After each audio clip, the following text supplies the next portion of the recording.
सो hello बच्चों, myself Naveen and welcome to my YouTube channel maths की पाठशाला। सो आज भी हम वेक्टर चैप्टर का एक नया क्वेश्चन लेने वाले हैं, जो कि ये भी कंपटीशन में आया हुआ क्वेश्चन है।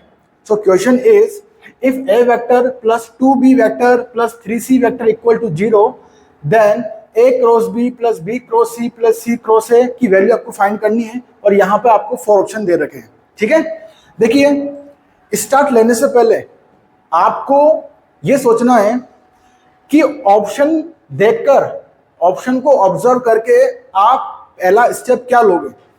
हर एक ऑप्शन में देखो B cross C, C cross A cross B, इसका मतलब क्लियर है कि क्रॉस प्रोडक्ट की बात कर रहा है। किसकी बात कर रहा है भाई? क्रॉस प्रोडक्ट की बात कर रहा है। और हमारे पास ये ऑप्शन गिवन है और इसकी वैल्यू फाइंड करनी है हमें। तो पहले हम ये देखते हैं कि यार इस वाली इक्वेशन से a क्रॉस b की वैल्यू हम फाइंड कर सकते हैं क्या। तो आप सोचिए, सॉल्यूशन जो गिवन पार्ट है उसको नोट कर लेते हैं।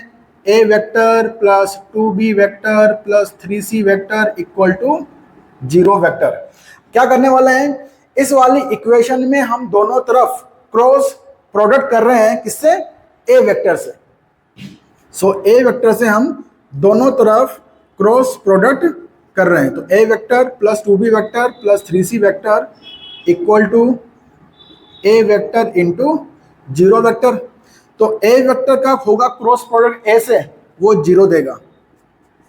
ठीक है, प्लस a वेक्टर का क्रॉस प्रोडक्ट होगा 2b वेक्टर से, तो वो देगा 2 टाइम a क्रॉस b। ठीक है, a वेक्टर का क्रॉस प्रोडक्ट होगा 3c वेक्टर से, तो हमें कितना मिलेगा? 3 time a cross c equal to कितना आएगा हमारे पास? 0 आ जाएगा। ठीक है, तो यहां तक तो आपको सेकंड इक्वेशन। अगेन इस इक्वेशन 1 का अगेन हम क्या करेंगे, b वेक्टर के साथ क्रॉस प्रोडक्ट करने वाले हैं दोनों तरफ। तो निकाल लेते हैं क्रॉस प्रोडक्ट। स्टेप सेकंड,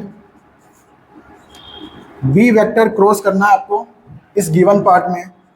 तो a vector plus 2b vector plus 3c vector equal to b cross 0 vector. b cross a यहां से मिलेगा b क्रॉस a। ठीक है, ये 0 हो जाएगा। b क्रॉस होगा 3c वेक्टर से, तो यहां मिलेगा 3b क्रॉस इक्वल टू 0। तो यहां से पहले हम b क्रॉस a की वैल्यू फाइंड कर लेते हैं।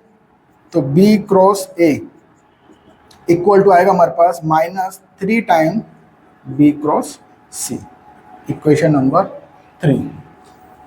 अगेन इस गिवन पार्ट का क्रॉस प्रोडक्ट करेंगे हम c वेक्टर के साथ। स्टेप, तो c वेक्टर का क्रॉस प्रोडक्ट करेंगे। तो a vector plus 2b vector plus 3c vector equal to c vector cross 0 vector. तो c वेक्टर का a वेक्टर के साथ cross product c cross a, c vector का 2b वेक्टर के साथ cross product 2 time c cross b, ये 0 हो जाएगा और इक्वल टू 0। तो यहां से वैल्यू निकाल लेते हैं c क्रॉस a की वैल्यू। ठीक है ना, c क्रॉस a की वैल्यू निकाल लेते हैं। तो कितना आएगा? 2 time c cross b equal to 0, मतलब c cross a equal to आएगा माइनस का 2 टाइम c क्रॉस b। हमारे पास हमें चाहिए था a क्रॉस b। तो अगर हम यहाँ पर a क्रॉस b करेंगे तो माइनस अप्लाई होगा, वो माइनस माइनस से कैंसिल हो जाएगा। तो यहाँ से बोल सकते हो कि a cross b equal to होगा 3 टाइम b क्रॉस c, और c क्रॉस a है, तो यहां से कितना होगा आपके पास?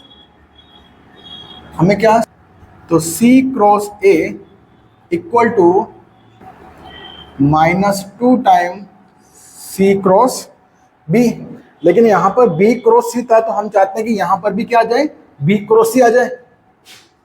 तो c vector cross a vector equal to आ जाएगा। इसको हम इंटरचेंज करेंगे तो एक माइनस अप्लाई करना पड़ेगा और माइनस माइनस प्लस हो जाएगा। तो 2 टाइम b क्रॉस सी, इक्वेशन नंबर 4।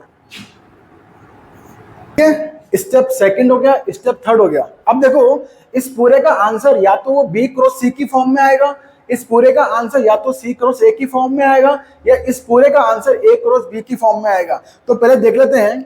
अगर आप यहां पर नोटिस करोगे तो सी क्रॉस ए की value in terms of B cross है, बी क्रॉस है। ए क्रॉस बी की वैल्यू हमारे पास 3 टाइम्स बी क्रॉस है, मतलब ए क्रॉस बी की value in terms of B cross C cross A की value in terms of B cross C. तो ऐसा करते हैं, put value of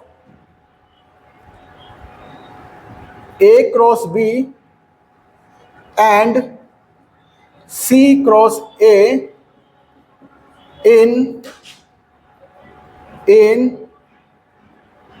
question part. ये जो क्वेश्चन पार्ट दे रखा आपको A cross B plus B cross C cross A, इसको मैं अगेन यहां पर नोट कर रहा हूं, A cross B plus B cross C plus C cross A। तो आप देखिए A क्रॉस B की value in terms of B cross C था, तो कितना था उसका answer? 3 time B cross C।